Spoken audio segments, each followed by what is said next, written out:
Welcome back. Let's get things started out there this morning over in parts of Minocqua. We're seeing some clouds developing out there, some people traveling as well. We will be watching for gusty winds that will be picking up later on today, possibly up to 30 miles per hour at times. We're not there just yet, though. The flag is just starting to pick up just a bit over in parts of downtown Rylander, and that's where our sky cam is zoomed in on this morning. The camera's shaking just a tad bit too as the winds are picking up as well. But moving forward, again, as we look towards parts of the UP, we're seeing a few showers that developed last night and early this morning. Those have since tapered off there. We're under a partly cloudy sky here this morning. But as we zoom things out, the action is further off towards the north and west, right about in here. This will start to get going later today and move in here later on tonight. So by around 9, 10, 11 o'clock later on tonight, watching out for thunderstorms possible, and some of those could turn strong to severe later on. So futurecast moving forward for today, a partly cloudy sky, gusty southwest wind reaching up to around 30 miles per hour during the afternoon period. By around 9, 10 to 11 o'clock later on tonight, those thunderstorms will move in from the northwest and go to the south and east. Large hail and damaging winds will be possible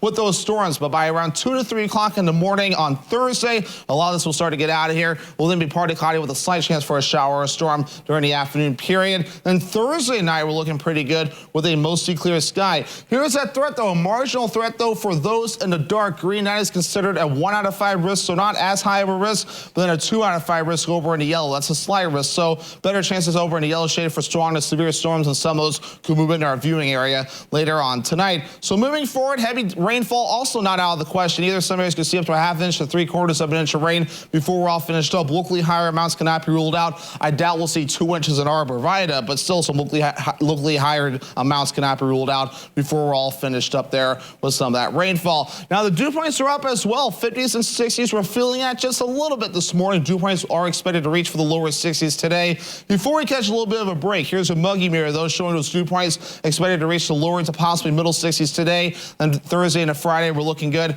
Then by Saturday in the lower to middle 60s with those dew points, and possibly middle to upper 60s, maybe even lower 70s for dew points as we head towards a Sunday with warmer temperatures on the way as well. This will be a little bit of a mess moving forward before Monday. Things start to feel a little bit better. Now we do also have some gusty winds on the way again out of the southwest up to 30 miles per hour continuing tonight, and even in parts of tomorrow as well. Gusty winds ranging from around 25 to 30 miles per hour out of the northwest are possible for you Thursday. Temperatures right now in the 50s and 60s this morning. It's actually warm in parts of the UP, with middle 60s are being observed there. But for us, 50s and 60s are being observed across our viewing area. Our average high temperature is 78 degrees. We'll do the lower 80s today, then lower 70s Thursday, back in the upper 70s for your Friday, then 80s and 90s return Saturday all the way through Tuesday of next week. As for today, partly cloudy and windy. We'll have highs in the lower 80s, that southwest wind reaching up to about 30 miles per hour. As for tonight, scattered strong to severe thunderstorms on the way. Large hail and damaging winds the best threats, with lows in the middle 50s and a southwest wind reaching up to about 30 miles per hour. Northwest furniture and mattress, 7-day forecast. Slight chance for a shower or a storm Thursday afternoon. Highs in the low 70s. Friday not too bad. A lot of sunshine. Temperatures in the 70s. And the weekend and beyond still looking dry and getting hotter as well. Temperatures in the 80s and 90s.